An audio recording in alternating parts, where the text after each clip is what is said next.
आप हमारे भी लल्ला का नामकरण कर दो ना। पुत्री, ये क्या कह रही हो तुम? विनती कर रही हूँ, और मेरी जे आग्रह अस्वीकार मत ही करो। आप दोनों भाइयों का नामकरण एक साथ हो जाएगा।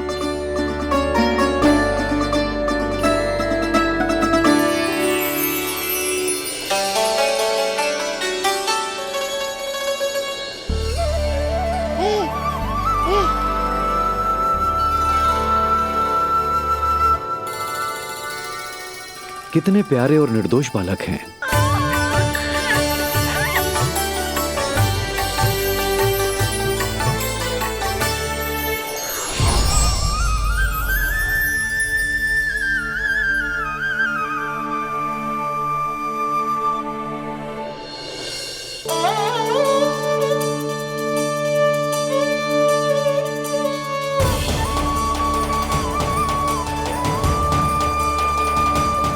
इन दोनों को देखकर गुरुदेव की आंखों में आंसू क्यों आ गए?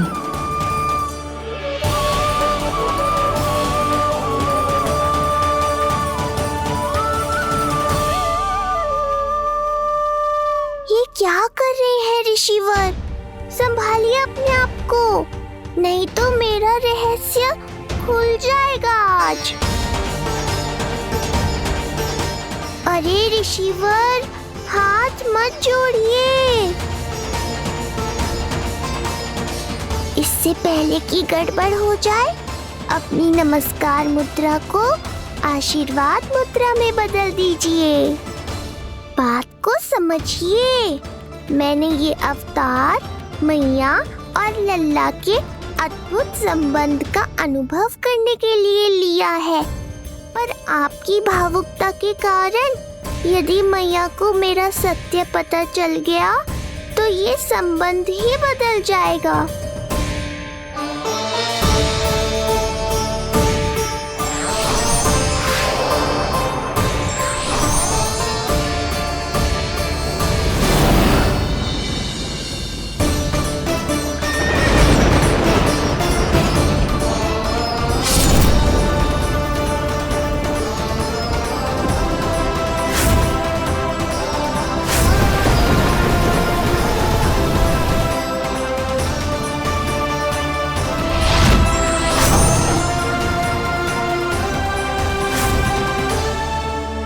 अब आप सब कुछ जान चुके हैं ऋषिवर, इसलिए अब मेरे सामने हाथ जोड़कर मेरे सत्य को उजागर मत कीजिए।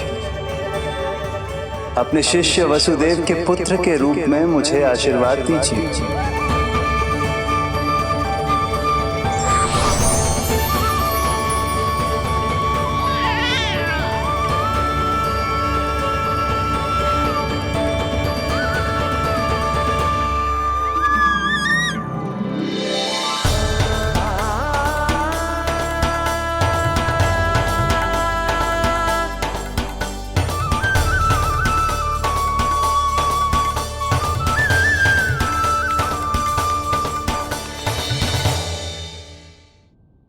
ऋषिवर, आप मौन क्यों हैं?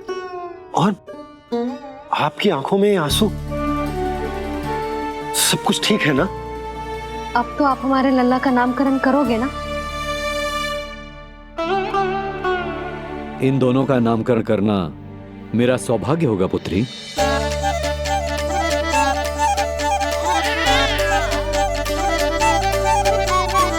परंतु ये गोपनीय रूप से करना होगा।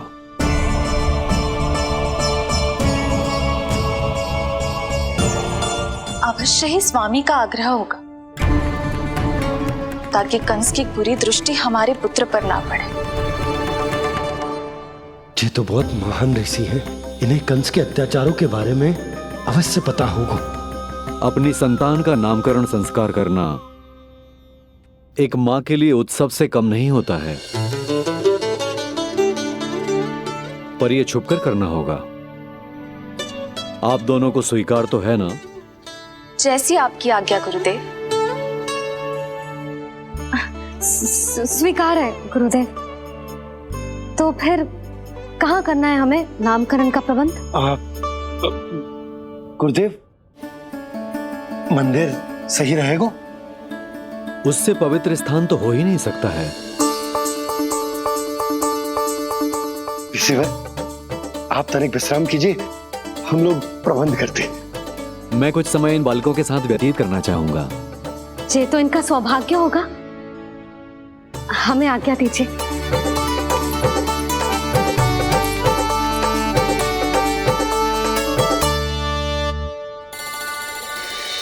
प्रभु, स्वयं भगवान होकर भी आपको बंदी गृह में जन्म लेना पड़ा।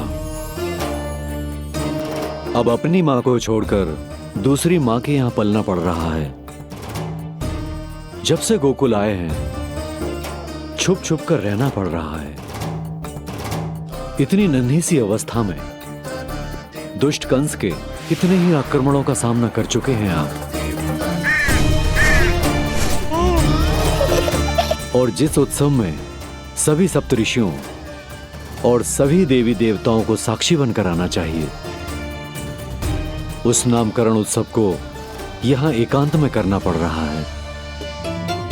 क्यों प्रभु, इतने कष्टों को सहकर ये अवतार क्यों लिया है आपने?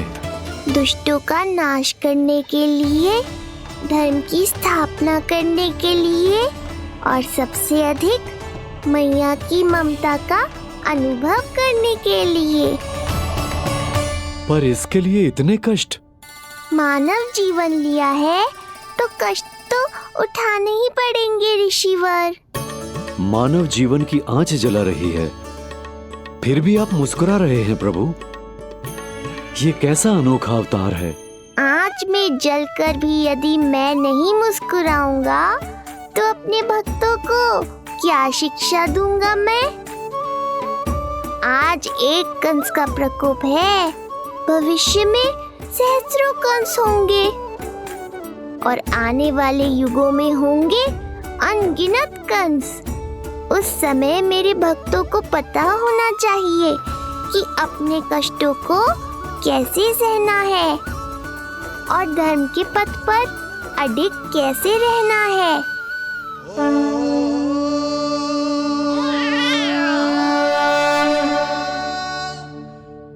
आप धन्य हैं प्रभु। देखा अस्ति, जब सिंह दहाड़ता है तो वन के सभी जीव जंतु इकट्ठे हो ही जाते हैं। वो सब जो मेरा विश्वास पात्र होने का अधिकार और ये सिंहासन पाना चाहते हैं, सामने आए। बुद्धि के बिना बल अपंग होता है महाराज, और मेरे पास बुद्धि और बल दोनों हैं। आप केवल आदेश दीजिए किसका संहार करना है।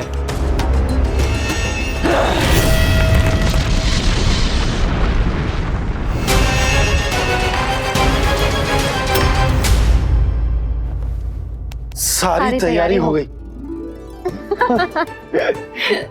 बोलो। आप गुरुदेव को बुला लो, मैं रोनी जीजी और बालकों को ले आती हूँ। यशोदा, तुम रुष्ट तो ना हो ना मुझसे? मैं भला रुष्ट क्यों होने लगी? नहीं, तुम जो उत्सव बड़े धूमधाम से करना चाहती थी और बहुत प्रसन्न हूँ मैं कि हमारे लल्ला का नामकरण स्वयं ऋषि गर्ग पूरे विधि विधान से कर रहे हैं। मैं समझ गई, उत्सव बड़ा हो या ना हो, प्रसन्नता बड़ी होनी चाहिए। अरे मैं तो इतनी उत्साहित हूँ कि दोनों भाइयों का नामकरण आज के शुभ मुहूर्त पे हो रहा है। तो इससे पहले जो बीत जाए, जाओ। आप भी बुला लो।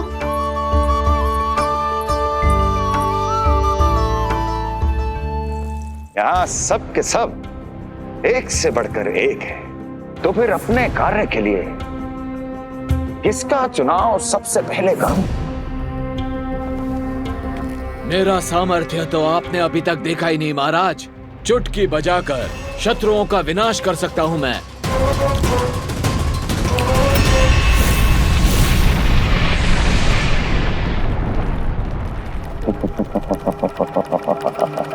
वाह! किंतु आपने तो बताया ही नहीं कि करना क्या है। वध करना है, एक नवजात बालक का वध। उसे साधारण बालक मत समझना। गोकुल में नंद के घर पल रहा वो बालक विष्णु का अवतार है।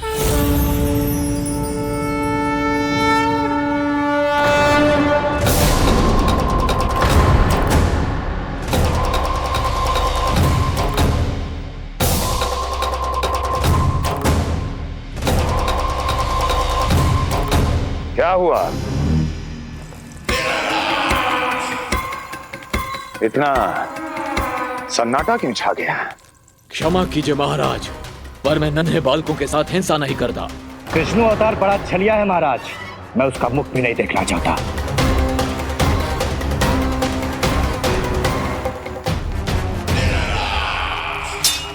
जाने दो इन्हें। वैसे भी इस सिंहासन के लिए मुझे कायरों की कोई आवश्यकता नहीं। जाने दो।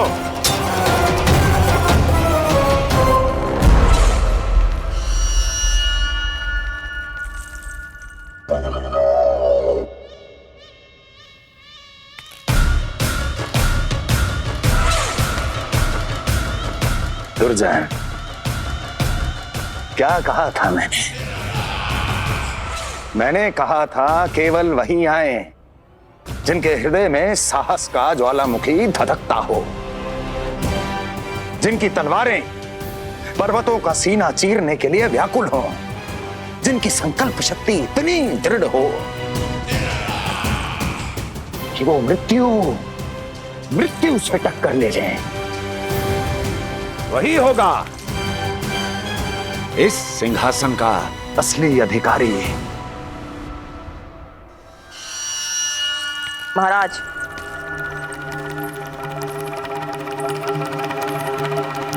ना तो आपके दिए इस सम्मान का कोई मूल्य रह गया है और ना ही आपके भय का। अभी आपने ही कहा था ना कि जब वन में कोई सिंह दहाड़ता है तो उस वन के सभी जीव जंतु एक जगह एकत्रित हो जाते हैं, परंतु उसी वन में जब कोई बब्बर सिंह दहाड़ता है तो वही जीव जंतु भय के मारे इधर उधर भागने लगते हैं। निश्चित ही वो बालक इन सब के लिए बब्बर सिंह बन चुका है। उसका भय हमारे साम्राज्य की नींव हिला रहा है महाराज।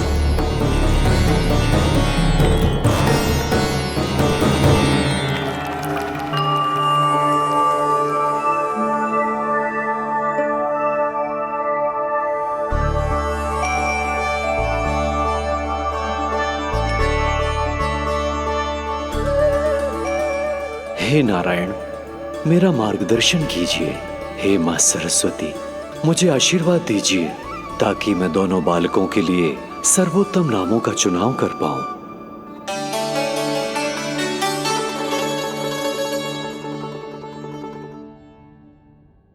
आपके पुत्र को बड़े भाई के कर्तव्य का निर्वाह करना है और इस दायित्व को प्रभु श्री राम से अच्छा किसने निभाया है?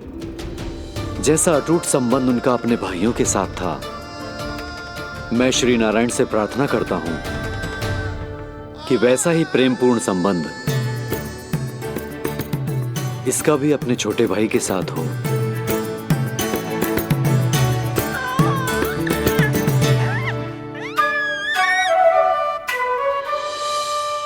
इसीलिए इसका नाम राम हो। इसीलिए इसका नाम राम, इसीलिए इसका नाम राम।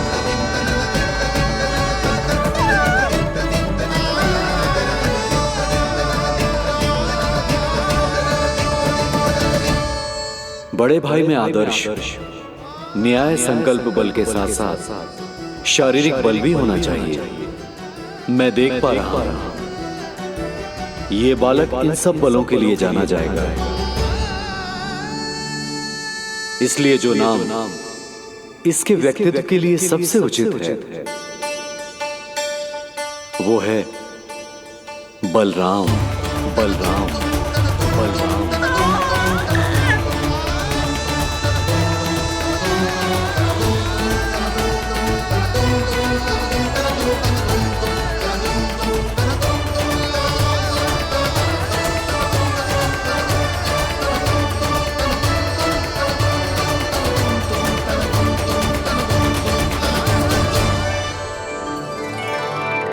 बलराम।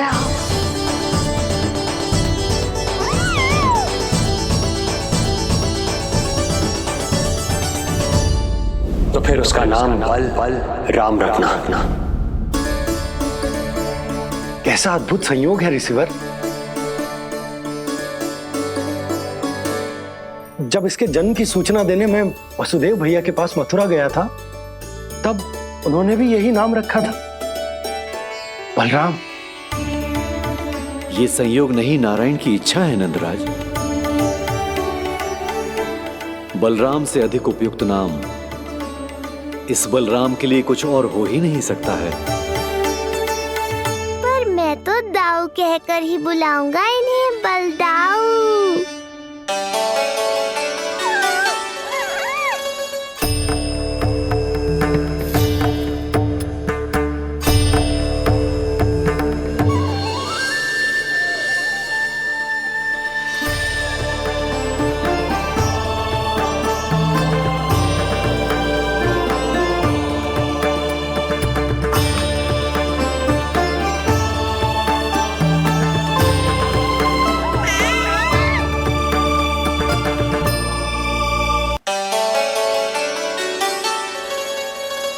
सुना पुत्र, आज से तुम्हारा नाम होगा बलराम। बलराम बलराम।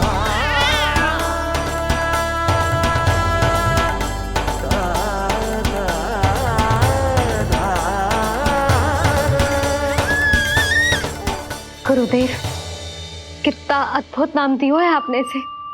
अब मेरे लल्ला को भी ऐसा ही कोई उत्तम सा नाम दे दो।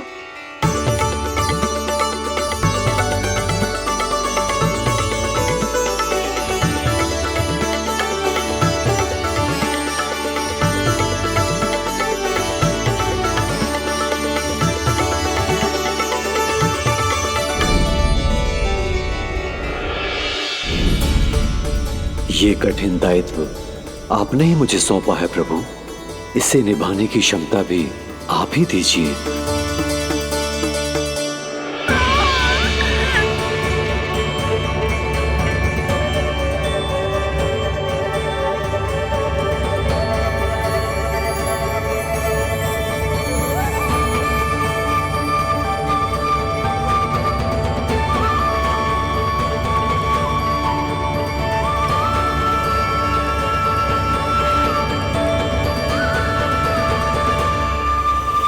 कृष्ण कृष्ण कृष्ण कृष्ण कृष्ण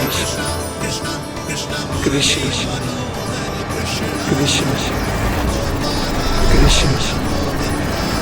कृष्ण।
कृष्ण कोई साधारण शब्द नहीं है। ये अनेक विशेषताओं से भरा हुआ है। क बना है कमलकांत से, अर्थात वो जो श्रीपति विष्णु जैसा हो।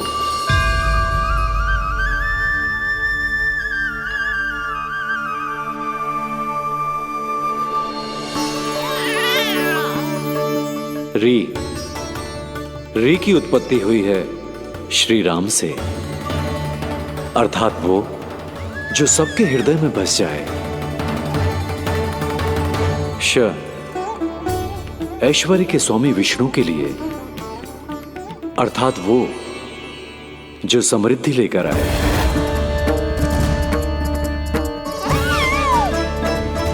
और ना है नरसिंह के लिए, अर्थात वो जो रक्षा करे। और अंत में आकार की मात्रा सूचक है अग्निदेव का, अर्थात वो जो स्वयं तप कर सबको पवित्र कर दे।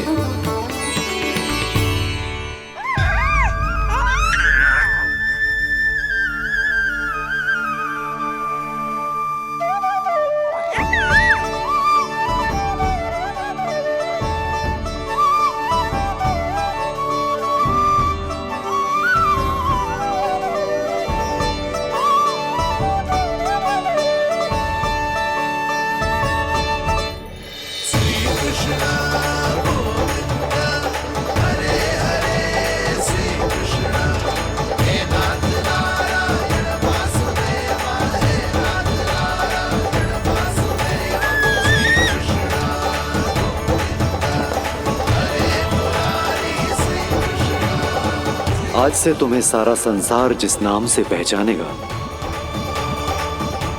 वो नाम है कृष्ण। वो नाम है कृष्ण।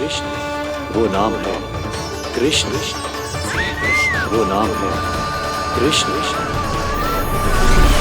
कृष्ण कृष्ण कृष्ण कृष्ण कृष्ण कृष्ण कृष्ण कृष्ण कृष्ण कृष्ण कृष्ण कृष्ण कृष्ण।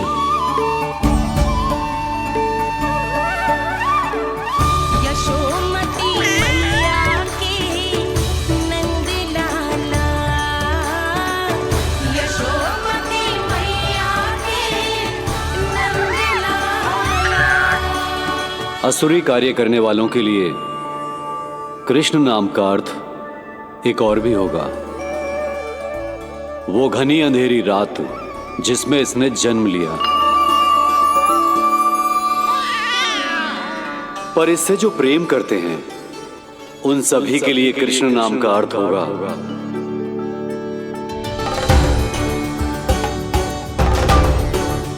अतुलनीय सुंदरता और अथाह प्रेम।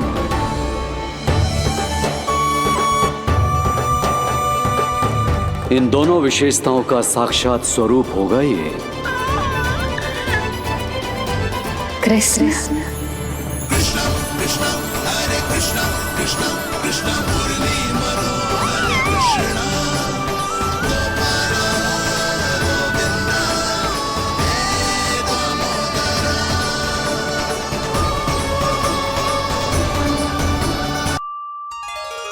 कृष्ण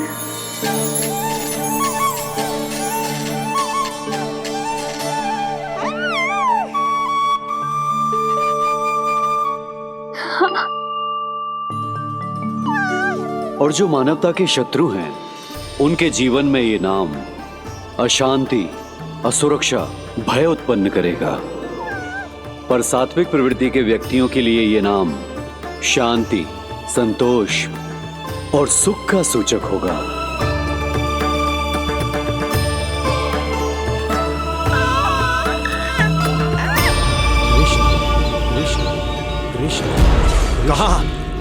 कहां से आ रही है ये ध्वनियां? कहां से आ रही है ये ध्वनियां?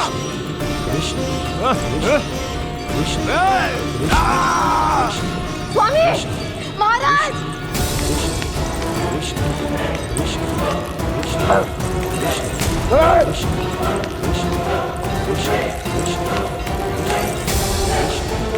कैसी ध्वनि महाराज?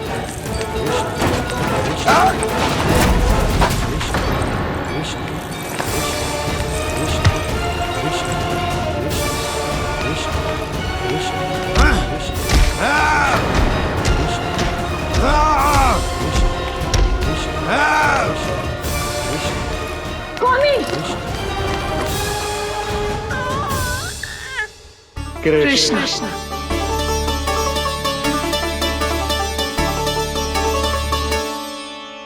कृष्ण, जे नाम अनंत काल तक स्मरण किया जाता रहेगा, जे ही तेरी मैया का आशीर्वाद।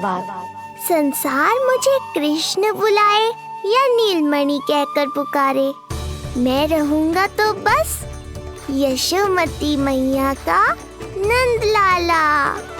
यशोमती मैया के नंद लाला, यशोमती मैया के नंद लाला।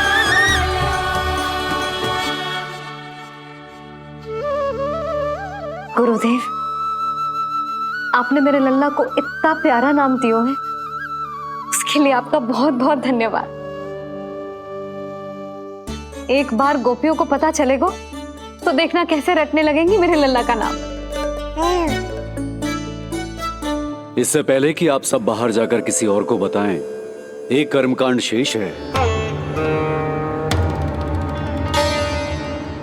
नामकरण के बाद पिता को आशीर्वाद के रूप में कुछ न कुछ उपहार बालक को अवश्य देना चाहिए।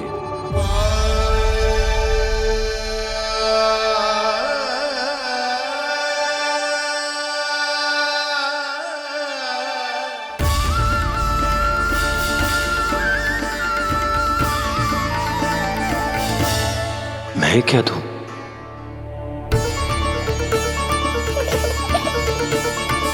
वासुदेव मेरे शिष्य हैं और उनकी अनुपस्थिति में यह दायित्व मैं निभाऊंगा।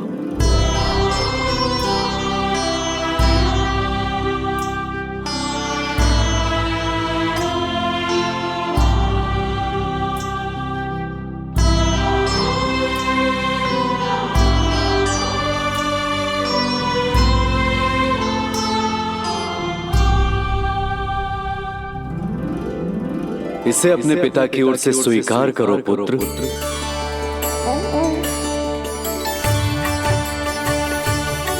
कल्याण हो।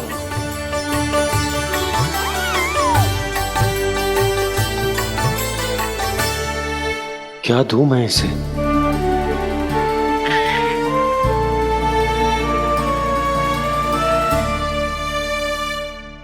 आप सोच क्या रहे हो? आशीर्वाद दो ना अपने कृष्ण को। अच्छा, सोच रहा हूं कि लल्ला को क्या दूं?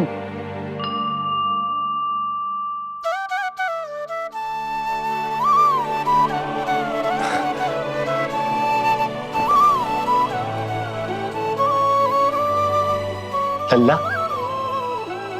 तू स्वयं ही बता दे, तुझे क्या चाहिए?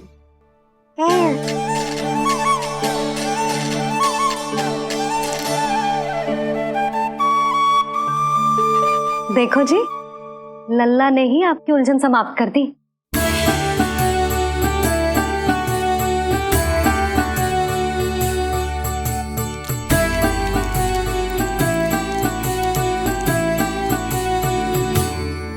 मेरा आशीर्वाद कि तेरा जे नाम कृष्ण तेरी प्रजा के लिए बहुत हितकारी हो।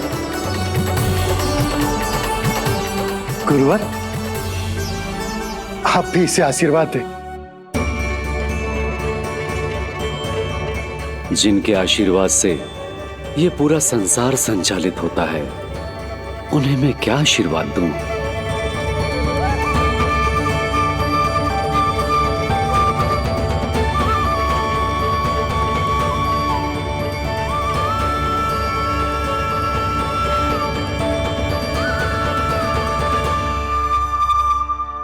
आपने तो मुझे मेरा नाम दिया है ऋषिवर। ये तो मेरा सौभाग्य था प्रभु कि आपने इस कार्य के लिए मुझे चुना। पर आपका कार्य अभी समाप्त नहीं हुआ ऋषिवर। एक विनती और है मेरी। आज्ञा दीजिए प्रभु, क्या करना होगा मुझे? बाबा को मेरी वास्तविक पहचान बतानी होगी आपको, और इन्हें इस बात के लिए मनाना होगा कि ये मैया को कभी भी मेरा सत्य पता ना चलने दे। पर प्रभु, मैं ये कैसे कर पाऊंगा? आप ही कर पाएंगे ऋषिवर, क्योंकि अब आप इस कृष्ण अवतार के मुख्य उद्देश्य को जानते हैं। बंद करो, बंद करो ये ध्वनिया। कौन सी ध्वनिया? ये ध्वनिया बंद करो, बंद करो। क्या सुनाई दे रहा है? ये शब्द जो मेरे कानों में गूंज रहा है। भारत भारत समझिए। रुक जाइए। बस कीजिए महाराज।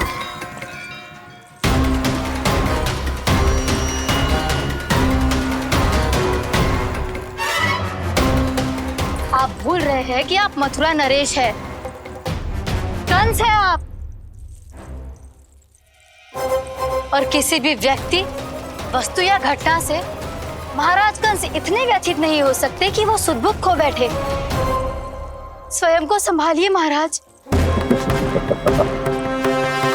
बंद हो गई, बंद हो गई, बंद हो गया वो स्वर, बंद हो गई वो ध्वनिया। रात्रि, यूं मत सोचना कि मैं तुम्हें सुन नहीं रहा था। तुम सत्य कह रही हो। मैं कंस हूं। किसी भी व्यक्ति, वस्तु या घटना से व्यथित नहीं हो सकता। दुर्जन, जी महाराज, इस सिंहासन को पुनः स्थापित करो। यदि कोई भी योग्य इसे स्वयं सिद्ध करने नहीं आता तो मुझे पता है मुझे क्या करना है, कैसे उस दुष्ट बालक का संहार करना है। मैं भली भांति जानता हूं। ये दायित्व आपको ही निभाना होगा ऋषिवर। इससे 2 लाभ होंगे। एक तो मेरे बाबा कंस के कारण होने वाली चिंता से मुक्त हो जाएंगे और आवश्यकता पड़ने पर मेरी पहचान को मैया से सुरक्षित रखने में सहायता भी करेंगे।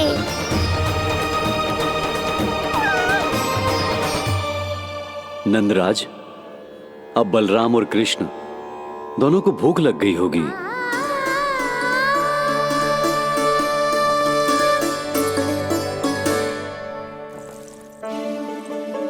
प्रणाम गुरुदेव। प्रणाम गुरुदेव।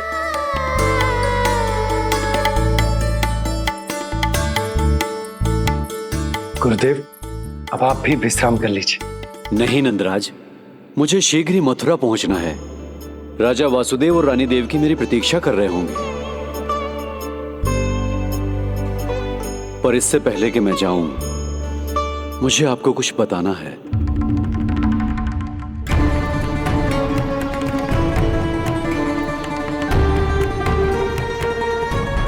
गुरुदेव, आपके ललाट पर बल पड़ गए।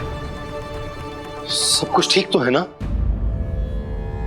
कहीं आप मुझे कंस के बारे में तो ना बताना चाहते? गुरुदेव, मैं जानता हूं कि कंस नवजात शिशुओं की हत्या करवा रहा है।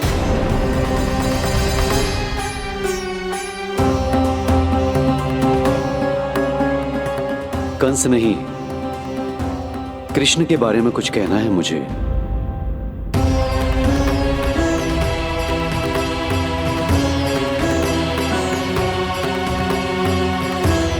बताइए गुरुवर। मैं एक ऐसा सत्य बताने जा रहा हूं नंदराज, जो है तो वरदान, पर उसे स्वीकारना आपके लिए बहुत कठिन होगा। गुरुदेव, आप जो कह रहे हैं वो मैं समझ ना पा रहा हूं। बताइए ना।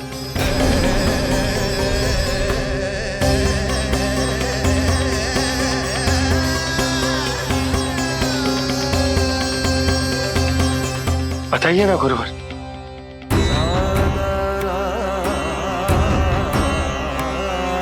सत्य यह है नंदराज, कृष्ण राजा वासुदेव के पुत्र हैं। कृष्ण राजा वासुदेव के पुत्र हैं। कृष्ण राजा वासुदेव के पुत्र हैं।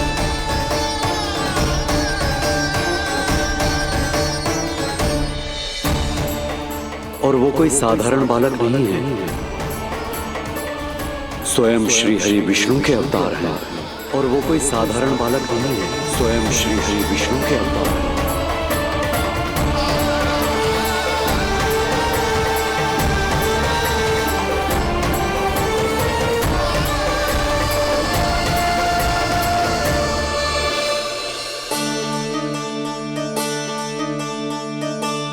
कशु विचित्र लग रहा है। कौन हो तुम? मैं हूं श्री विष्णु का अवतार। शिव, ये कैसे संभव है गुरुदेव? वो तो नन्हा सा बालक।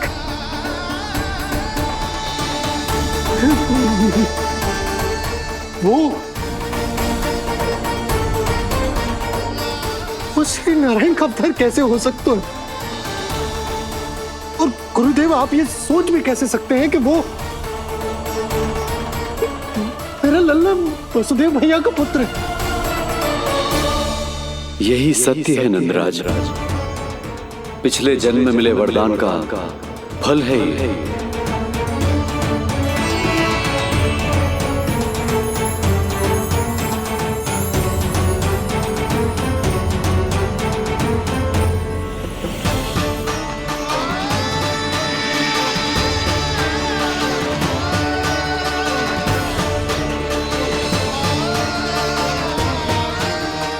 मैं आपकी संतान के रूप में अवश्य आऊंगा, किंतु उसके लिए आपको मेरे अगले अवतार के बाद एक और अवतार की प्रतीक्षा करनी होगी,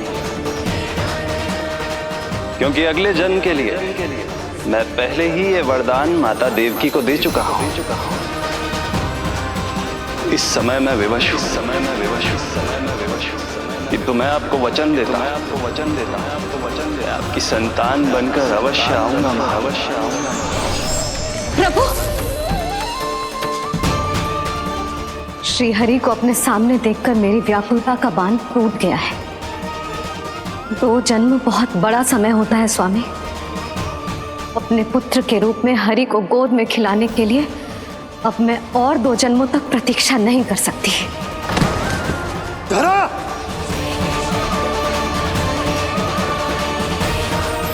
माता देवकी को मैं पहले ही वचन दे चुका हूं, इसलिए विधि के विधान के अनुसार मुझे उन्हीं का पुत्र बनकर जन्म लेना होगा।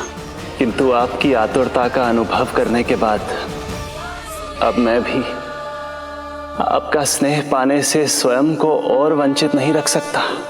ये जो भी हो रहा है प्रभु की ही लीला है। कृष्ण के जन्म के तुरंत बाद भगवान विष्णु के आदेश पर वासुदेव जी के यहां आना पड़ा और आपकी और रानी यशोदा की पुत्री को अपने पुत्र के साथ बदलना पड़ा और इस तरह कृष्ण आपके और रानी यशोदा के पुत्र बन गए।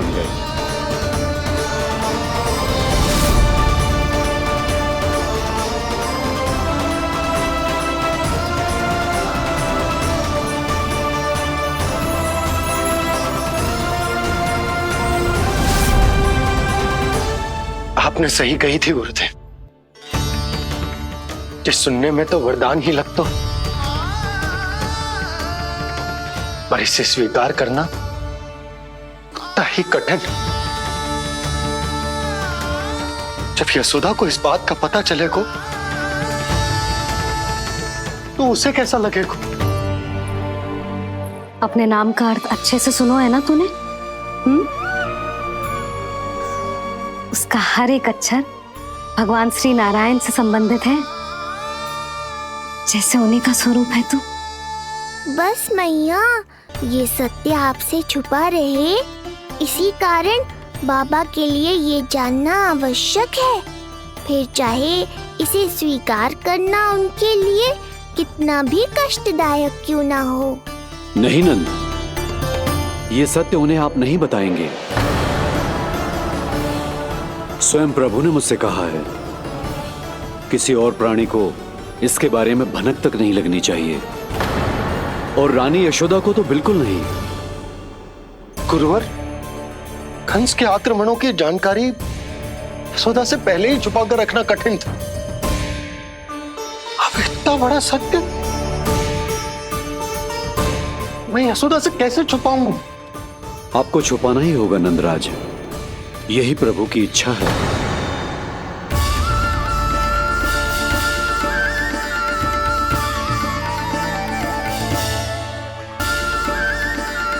पर क्यों गुरुवर? ताकि नारायण अपनी मैया की ममता का अनुभव कर पाए। यही तो उनके अवतार का मुख्य उद्देश्य है। मुख्य उद्देश्य? हाँ नंदराज, नर नारायण के अवतार में अपनी तपस्या करते समय प्रभु ने जो अनुभव किया था, उसके कारण ममता के सुख का अनुभव करने के लिए प्रभु व्याकुल हो उठे थे। ऐसा क्या हुआ था, मुझे भी बताइए। हो सकता है ये बात इस सत्य को स्वीकार करने में मेरी सहायता करे। बहुत समय पहले की बात है। अनेक देवी देवता परम प्रभु विष्णु के पास बैकुंठ गए थे। वहां प्रभु की आंखों में आंसू देखकर वो सभी स्तब्ध रह गए।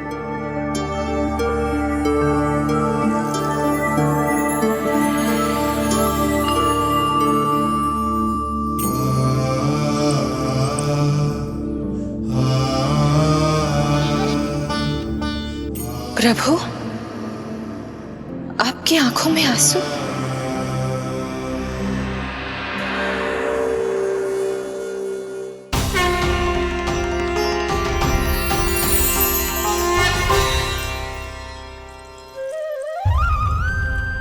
चिंता मत कीजिए, आप सब तो जानते हैं हिरण्यकश्यप को मारने के लिए मैंने नरसिंह अर्थात आधे मानव और आधे सिंह के रूप में अवतार लिया था।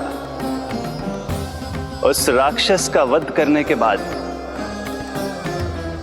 नर और सिंह दोनों भागों ने अलग अलग होकर नर और नारायण के रूप में पुनः जन्म लिया।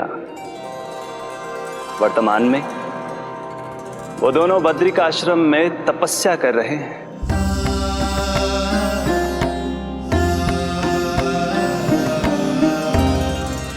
आज उन दोनों ने कुछ ऐसा देखा जिसने मुझे भी भावुक कर दिया।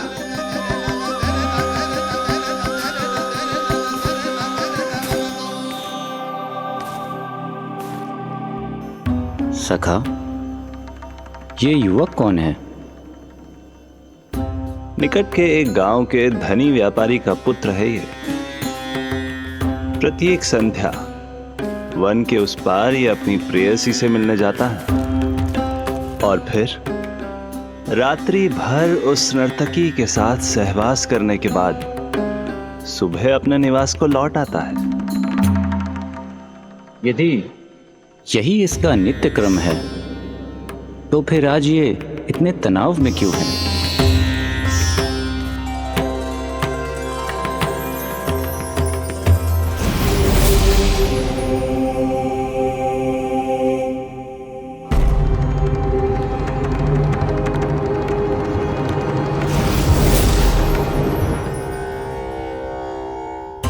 कल रात्रि प्रेम क्रिया के मध्य उस नर्तकी ने इससे पूछा, ये सबसे अधिक प्रेम किससे करता है? जब इसने कहा तुमसे, तो वो बोली, तुम्हें अपने प्रेम को सिद्ध करना होगा।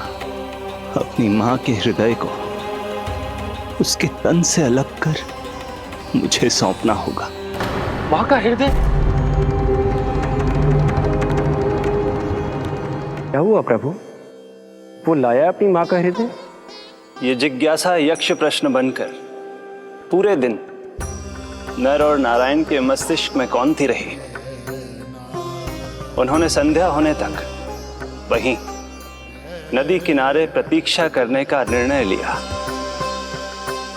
ताकि वो ये जान सके कि क्या वो युवक अपनी क्रूर प्रेयसी को छोड़ेगा या वासना में अंधा होकर अपनी ही माता की हत्या करने का जघन्य अपराध करेगा।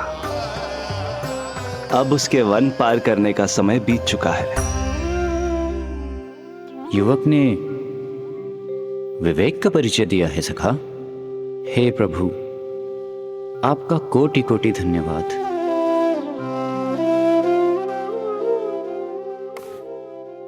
सखा,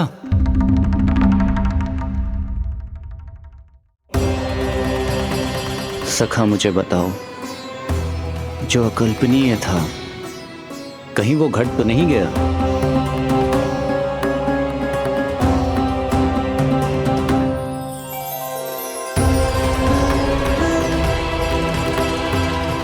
जब इस युवक की मां को इसकी प्रेयसी की क्रूर मांग के बारे में पता चला तो जो उसने किया वो इस समस्त संसार में केवल एक मां ही कर सकती है। बस इतनी सी बात?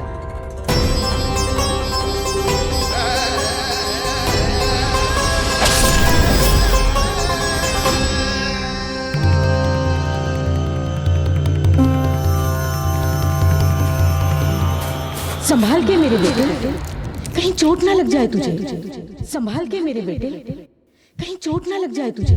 संभाल के मेरे बेटे, कहीं चोट ना लग जाए तुझे। ये तो उसकी मां की पुकार है। मां,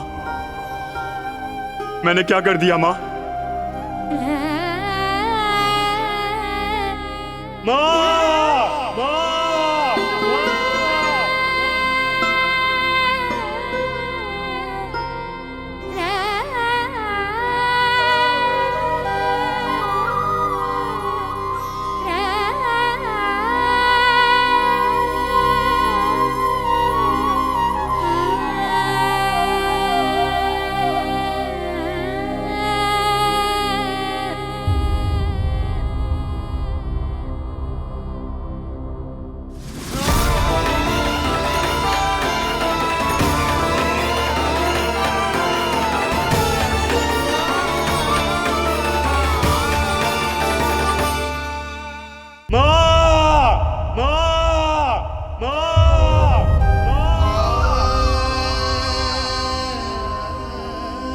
इस घटना से केवल नर और नारायण ही भावुक नहीं हो गए थे, बल्कि बैकुंठ में बैठे श्री हरि की आंखों में भी आंसू आ गए थे। ममता के लिए तरसने लगे थे वो। इसीलिए उनके इस अवतार का मुख्य उद्देश्य है मां की ममता का अनुभव करना। यही कारण है कि ये सत्य आपको रानी यशोदा से छुपाना ही होगा नंदराज।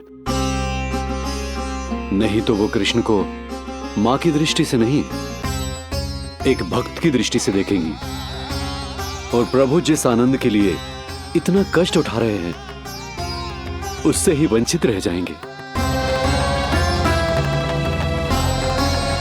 बोलिए नंदराज, आप श्री नारायण के इस सत्य को गुप्त रखेंगे ना?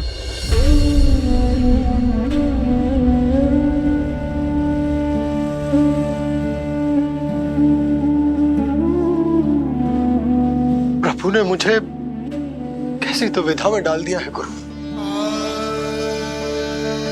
यशोदा से तो ये सत्य मैं छुपा भी लूंगा, परंतु स्वयं से कैसे छुपाऊंगा? और बाबा होने को सुख, उसको अनुभव कैसे कर पाऊंगा?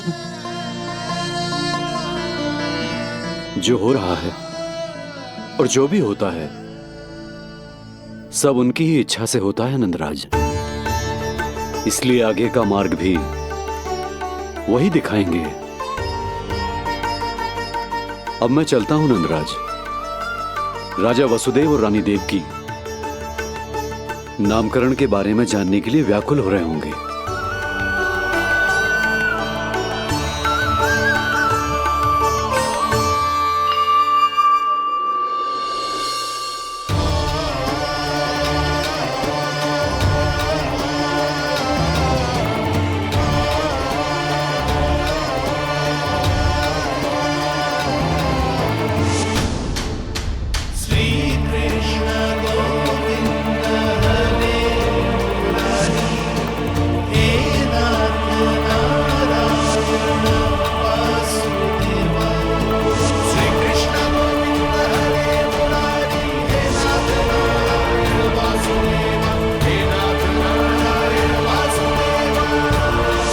सत्य ये है नंदराज, कृष्ण राजा वासुदेव के पुत्र हैं।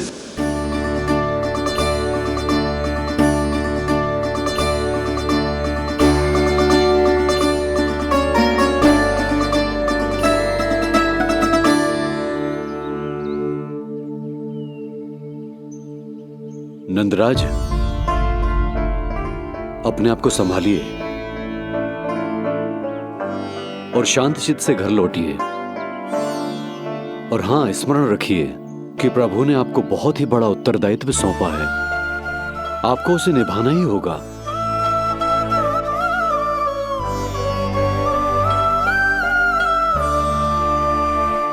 प्रभु आपको शक्ति दे।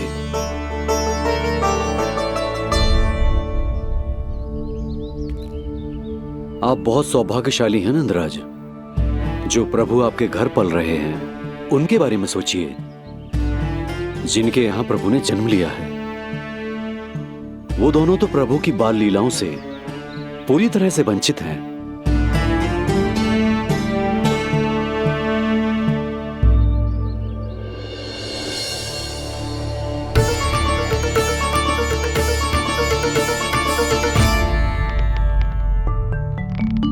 कहाँ रह गए तेरे बाबा लल्ला? जो आए क्यों ना अब तक?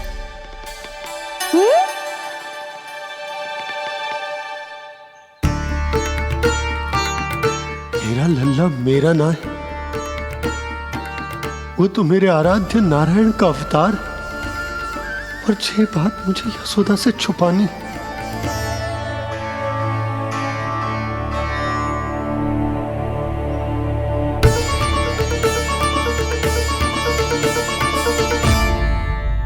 बाबा वहीं खड़े मत रहो, अब आ भी जाओ ना।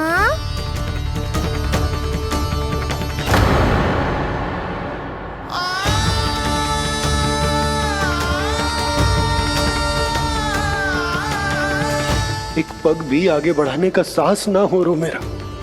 हे प्रभु, आप ही बताओ, अपने आराध्य को, अपने इष्ट देव को अपने लल्ला के रूप में कैसे देख पाऊंगा मैं जानता हूँ बाबा, ये बहुत कठिन है, पर भीतर तो आओ।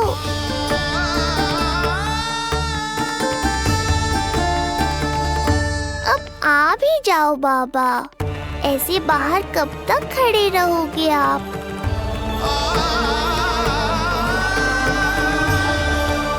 बस बाबा, बस आ जाओ भीतर, आ जाओ, आओ ना, आओ ना।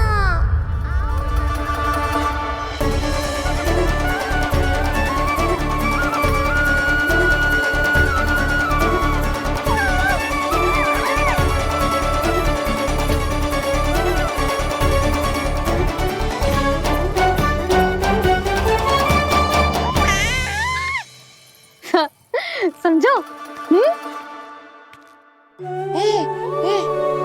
जब तू इधर उधर भाग रहा होगा तो तुझे बुलाने के लिए मैं तुझे ऐसे पुकारूंगी, कृष्ण। और जब तू शैतानी करेगो ना लल्ला, मैया को तंग करेगो, तो मैं तुझे क्रोध में ऐसे बुलाऊंगी, कृष्ण। हाँ। इसे सत्य पतो ना है, इसीलिए कितनी अच्छी तरह से मैया होने का कर्तव्य निभा रही है, पर मैं अब बाबा होने का कर्तव्य कैसे निभा पाऊंगा?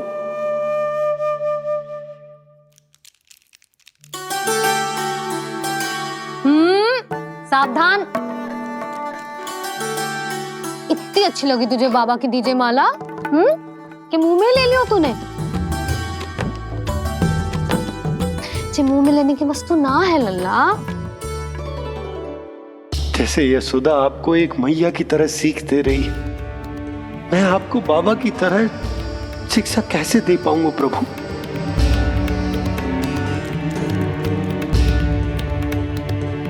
कृष्ण, अभी मना किया ना मैया ने? ये तो प्रभु को ही डांट रही है। सावधान, जो फिर से मुंह में लिया तो। यशोदा, तुम्हें पता भी है तुम किस पर क्रोधित हो रही? हाँ, अपने लल्ला पर। और किस पर? मेरे कहने का अर्थ ये है कि तुम्हें सच में पता भी है जे कौन है?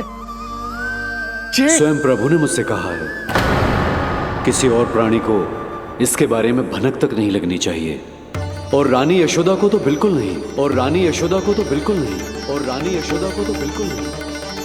यही कहना चाहते हो ना आप कि मैं गोकुल के राजकुमार को डांट रही हूँ? अरे पर मैया और बाबा का स्थान तो हर पद से ऊंचा होता है ना जी।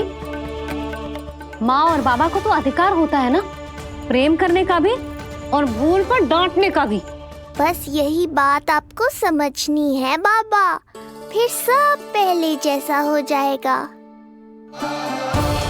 मैं समझता हूँ जे, पर ये विचार के जे केवल हमारा पुत्र ना है, ये स्वयं नारायण का अवतार भी है, इसे अपने मन से निकाल ना पा रहा हूं मैं। ओहो, आपको समझाना तो मैया को संभालने से भी अधिक कठिन है बाबा। लल्ला, अरे लल्ला। जशोदा जी, आपने हमें नामकरण के लिए ना बुलायो। कोई बात ना है, लेकिन ये तो बताओ कि लल्ला का नाम क्या रखो है? हाँ भाभी, बताओ ना। हाँ जी, अब और प्रतीक्षा ना हो रही हमसे। इसका नाम रखो है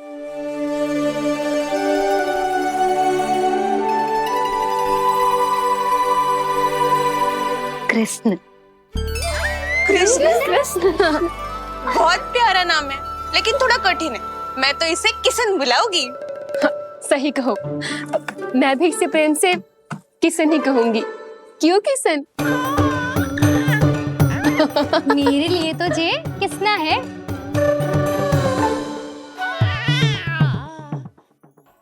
क्या कर रही हैं ये सब? बाबा, इन सब के लिए मैं केवल कृष्ण हूँ, भगवान नहीं।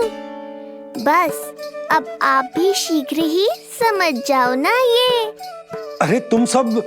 हाँ, बुरा मुझे भी लग रहा है, जो सारी की सारी पहले ही दिन मेरे लल्ला का नाम बिगाड़ रही हैं।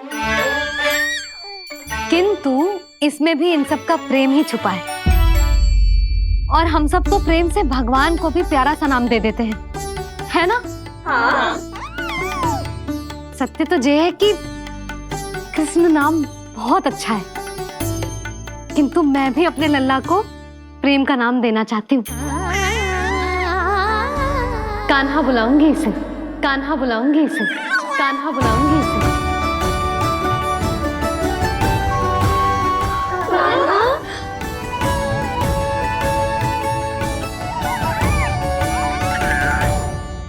कान्हा, अनोखी ध्वनि, सहज सा मीठा, मैं भी इसे कान्हा ही पुकारूंगी।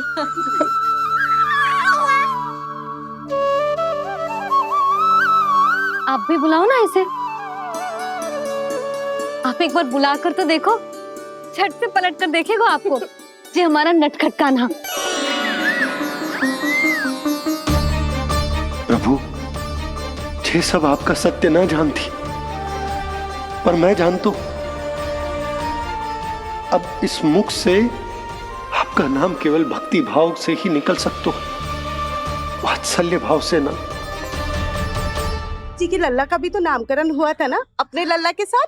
हाँ भाभी, क्या नाम रखा गया है इसका? हाँ, बताओ ना। हाँ भाभी, बोलो ना, बताओ ना जी। ना देखो, एक मैया से उसके लल्ला का नया नाम बताने का आनंद मैं ना छीन सकती। यदि तुम सबको कान्हा के दाऊ का नाम जानना है तो चलो सबके सब रोहिणी जीजी के पास। हाँ, सही कहो। मैं अभी आई। हाँ,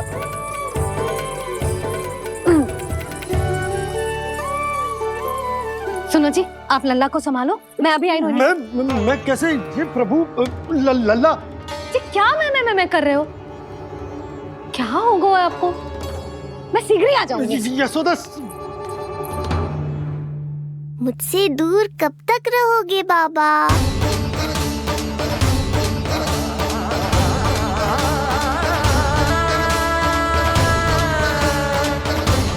एक बार मेरी ओर देखो तो सही।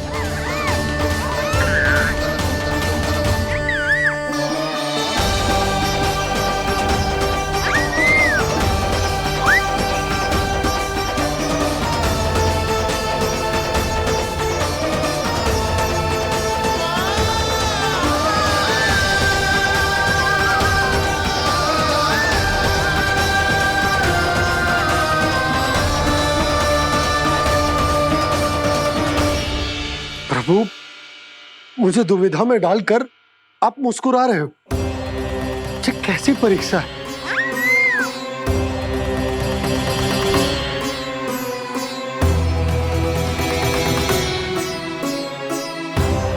ये क्या कर रहे हैं आप?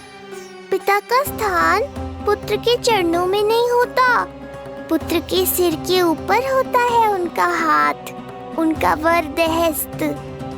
प्रभु, आप चाहते हो कि मैं आपका सत्य यशोदा को न बताऊं। यशोदा चाहती है कि मैं आपको लल्ला की तरह अपने गोद में उठाकर आपसे बातें करूं। मेरी आंखें चाहती हैं कि मैं आपको अपने इष्ट देव, अपने आराध्य के स्वरूप में देखूं। और मेरा हृदय चाहता है कि मैं आपको अपने पुत्र के स्वरूप में देखूं। अब आप ही बताओ प्रभु, अब मैं इस परिस्थिति में क्या करूं? मुझे कुछ समझ में ना आ रहा। आप ही का आश्रय है प्रभु। आप ही को सहायता करनी होगी। आप ही बताइए कि किस प्रकार एक भक्त अपने भगवान को अपने लल्ला के स्वरूप में देखे, उसे अपने हाथों में उठाए, उसे खिलाए, उसके साथ बातें करे, कैसे वो उसका लालन पालन करे अपने पुत्र के स्वरूप में। प्रभु, मुझे कुछ समझ में ना आ रहा। सहायता करो प्रभु। चिंता मत कीजिए बाबा, आपके सभी प्रश्नों का उत्तर शीघ्र ही मिलेगा आपको।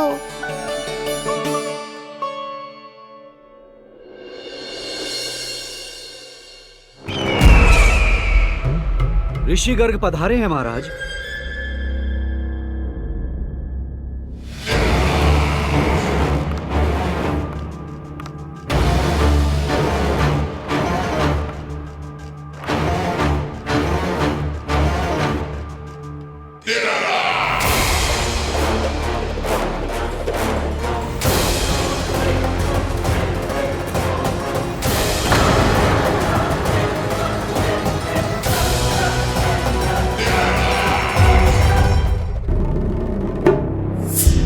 तो महान मथुराधीश कंस के दरबार में ऐसे सम्मान होता है ऋषि मुनियों का? नहीं ऋषिवर, ये तो केवल एक उदाहरण है कि कैसे एक विष्णु भक्त का सम्मान नहीं किया जाना चाहिए। तब तो अच्छा ही है। मैं यहां तुमसे सम्मान की अभिलाषा लेकर नहीं आया हूं। मैं यहां देवकी और वसुदेव से भेंट की इच्छा लेकर आया हूं। क्यों? मेरे विरुद्ध कोई षड्यंत्र रचना चाहते हो? जो सदैव दूसरों के विरुद्ध षड्यंत्र करता है, उसका संपूर्ण जीवन इसी भ्रम में बीतता है कि सारा संसार उसके लिए षड्यंत्र कर रहा है। परंतु अन्य व्यक्तियों के पास इससे भी अत्यधिक महत्वपूर्ण कार्य होते हैं करने के लिए। यह महत्वपूर्ण कार्य करने की आपकी यह इच्छा इस दरबार में पूर्ण नहीं होगी ऋषिवर।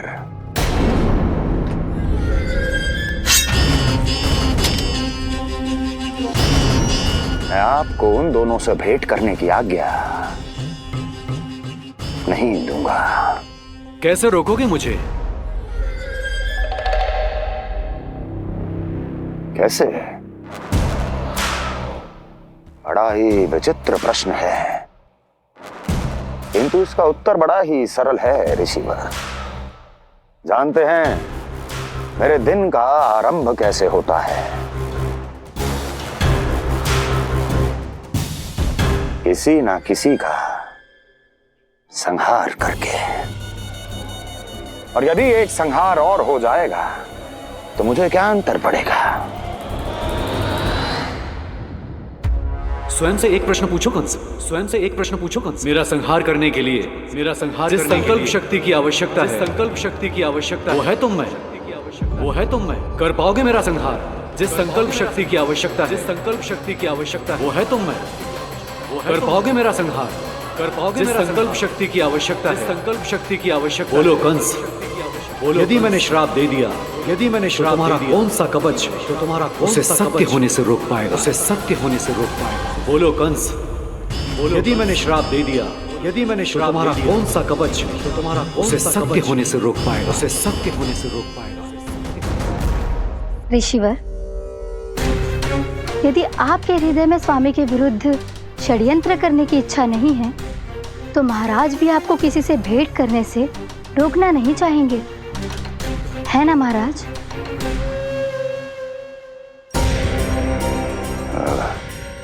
हाँ, आप उन दोनों से भेंट कर सकते हैं।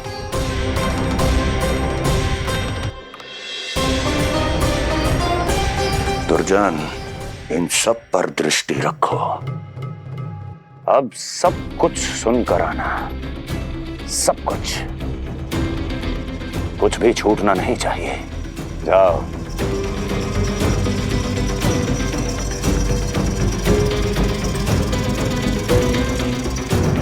लगता है प्राप्ति राजकार्य सीख रही है मुझसे।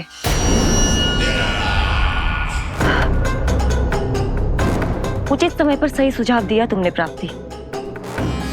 अब आसानी से पता लग जाएगा कि ऋषिगढ़ के यहाँ आने का वास्तविक कारण क्या है महाराज।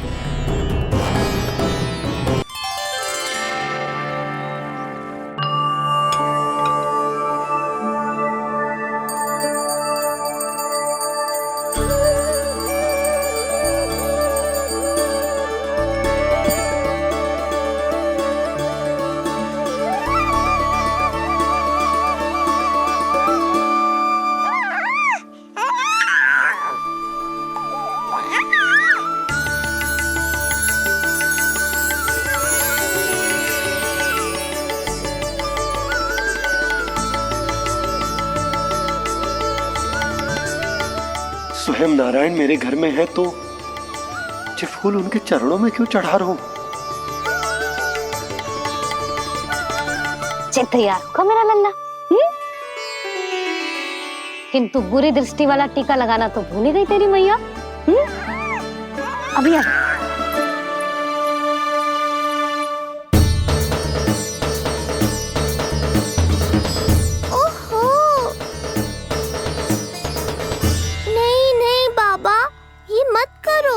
मैया आ रही है, उन्हें पता चल जाएगा।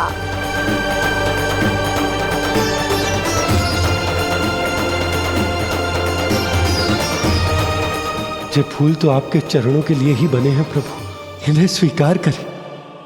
बाबा, ये सत्य मैंने आपको अपना साथ देने के लिए बताया था, अपने आप को फंसाने के लिए थोड़ी ना।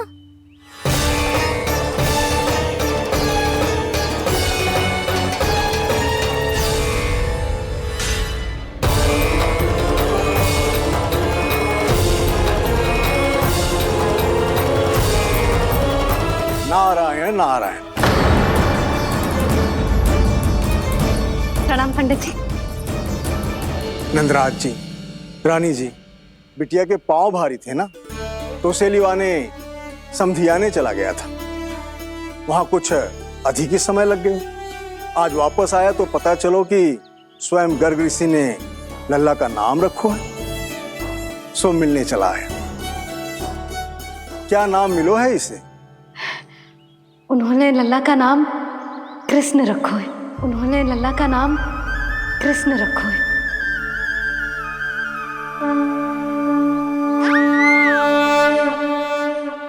कृष्ण। आहा, उत्तम, अति उत्तम। बहुत मधुर नाम है। ऐसा लग तो है जैसे आप स्वयं श्री नारायण का नाम ले रहे हैं।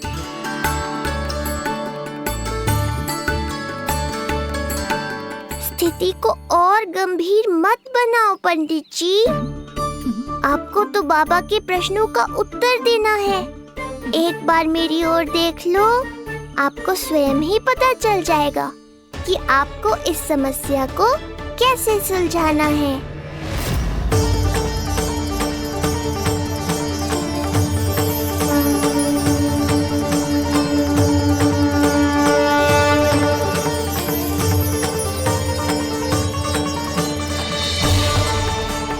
पंडित जी मेरे लल्ला को टकटकी बांध के देखे क्यों जा रहे हैं?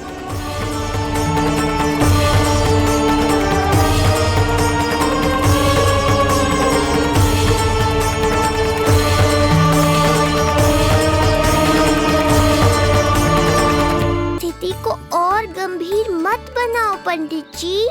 आपको तो बाबा के प्रश्नों का उत्तर देना है। एक बार मेरी ओर देख लो, आपको स्वयं ही पता चल जाएगा कि आपको इस समस्या को कैसे सुलझाना है।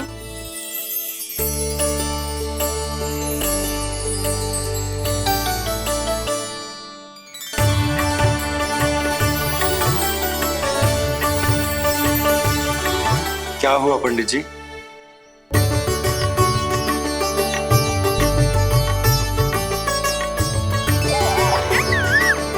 बधाई हो लल्ला, इतना प्यारा नाम मिलो है तुम्हें।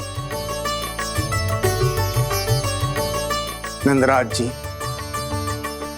जब भी मैं लल्ला को देखता हूं तो मुझे भगवान श्री राम की झलक दिखाई देती है। क्यों ना दिखाई देगी, उन्हीं के तो अगले अवतार हैं ये। कभी कभी तो मन में विचार आता है कि एक वो भी समय था जब भगवान इस धरती पर अवतार लेते थे और हम मानव के बीच में घूमते फिरते खाते पीते थे और अपनी लीला दिखाते थे। मुझे तो लगता है पंडित जी कि कितने भाग्यवान थे महाराज जनक और महारानी सुनैना। उन्होंने माता सीता को जन्म न दियो और महारानी कैकई जिन्होंने प्रभु राम को जन्म न दियो, फिर भी उनके पालन पोषण का सौभाग्य प्राप्त हुआ उन्हें। कल्पना करो पंडित जी, कितने पुण्य अर्जित किए होंगे उन्होंने पिछले जन्म में, कितनी तपस्या की होगी कि जिनकी गोद में सारा संसार है वो श्री नारायण और माता लक्ष्मी उनकी गोद में खेले।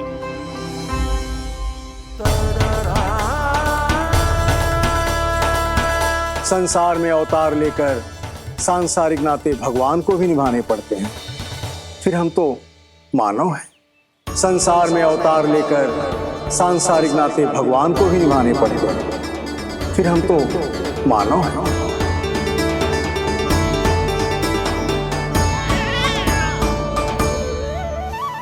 जो हो रहा है और जो भी होता है सब उनकी ही इच्छा से होता है नंदराज, इसलिए आगे का मार्ग भी वही दिखाएंगे।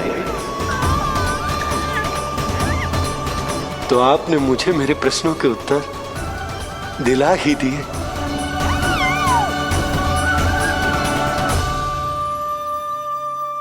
मैं भी क्या क्या बातें करने लगा। लगता है नाना बनने की प्रसन्नता का प्रभाव है जी। हमारी बिटिया को लक्ष्मी हुई है ना। बधाई हो पंडित जी, बहुत बहुत बधाई हो। मैं मैया और उसकी बिटिया से अवश्य मिलने आऊंगी। बधाई हो पंडित जी। अब मुझे आज्ञा दीजिए, वैद्य जी से कुछ औषधियां लेनी है मुझे। नारायण नारायण।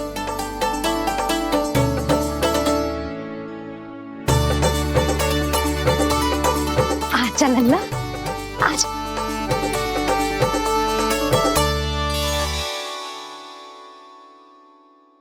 ठीक है। सुनो जी, तनिक कान्हा को संभालो, मैं यूं गई और यूं आई।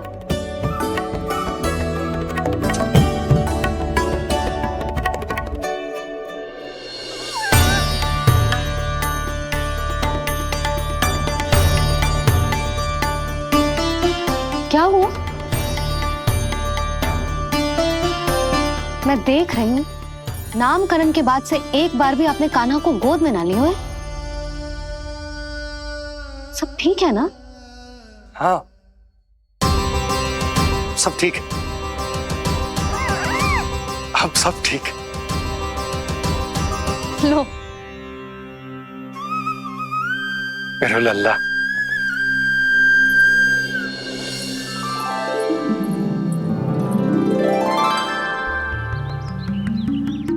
आपका बहुत बहुत धन्यवाद ऋषिवर। यादवों का कुलगुरु होने के नाते ये तो मेरा कर्तव्य था पुत्री। मुझे क्षमा कर दे लल्ला, कुछ समय के लिए मैं अपने कर्तव्य से भटक गया था। सब कुछ पूरे विधि विधान से संपन्न हुआ है।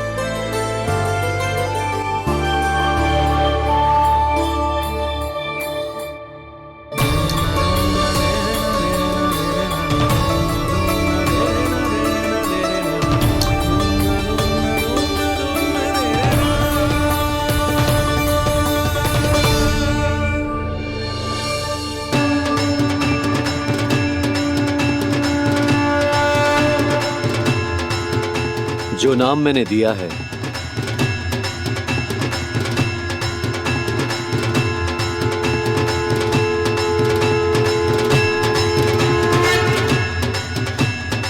आप मुझे क्षमा कर दो बाबा, मैंने आपको इतनी दुविधा में डाल दिया।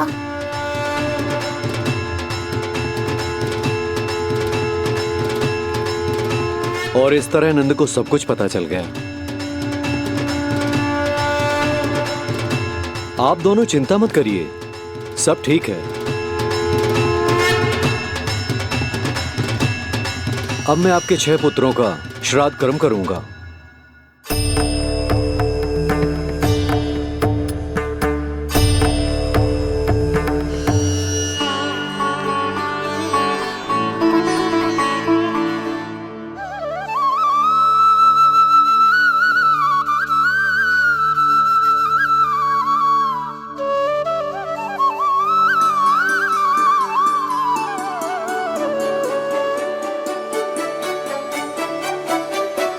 कान्हा,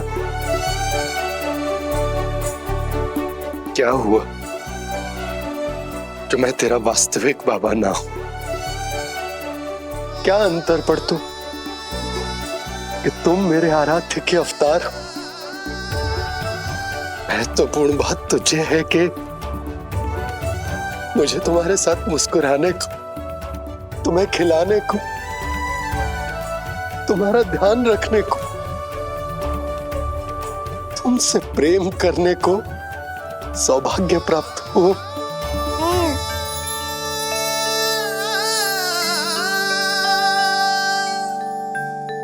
बाबा, सत्य जानने के बाद अब आपको केवल प्रेम ही नहीं करना है, मुझे डांटना भी है जब मुझसे कोई भूल हो जाए या मैं कोई शरारत करूं। तुमने मुझसे कुछ कही कान्हा, पर ये सब जानने के बाद तुम्हें कैसे डांट सकता हूँ? बताओ ना कि कैसे मैं तुम्हें ये कहूँ? वो सब आप मुझ पर छोड़ दो बाबा। शीघ्र ही जीवन की माया आपको अपने प्रभाव में ले लेगी और आप ये सब भूल जाओगे। पर जब जब मेरी दिव्यता की झलक संसार को मिलने वाली होगी और मेरा सत्य मैया को पता चलने वाला होगा, तब तब आपको इसका स्मरण हो जाएगा। इसका अर्थ है कि गुरुवर ने सही कहा था। श्री हरि की आंखों में भी आंसू आ गए थे, ममता के लिए तरसने लगे थे वो। इसीलिए उनके इस अवतार का मुख्य उद्देश्य है माँ की ममता का अनुभव करना। ये सत्य है कि इस अवतार का मुख्य उद्देश्य माँ की ममता का अनुभव करना। वो तो है बाबा, पर उसके साथ साथ आपका प्रेम पाना भी है। जानते हो, किसी संकट की स्थिति में आपको सब कुछ स्मरण क्यों आएगा? ताकि आप मैया को सत्य पता चलने से रोक पाओ। बोलो बाबा, आप मेरी सहायता करोगे ना?